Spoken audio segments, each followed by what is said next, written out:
rescued this dead engine scene one. Raw start, dirty engine visual.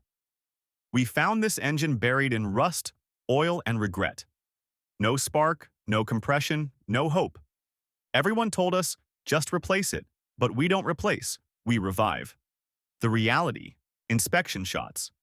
Sludge like chocolate syrup, seized pistons, fried spark plugs. This wasn't just damaged. It was declared dead. The battle, high-speed tool shots. We stripped it down to the bone, cleaned every surface, machined the head, rebuilt it bolt by hand. Resurrection, first start attempt. We connected the battery, held our breath, and then engine startup sound, sudden roar. It came back, stronger, louder, alive. The payoff, test drive plus logo shot. They gave up on it, but we didn't.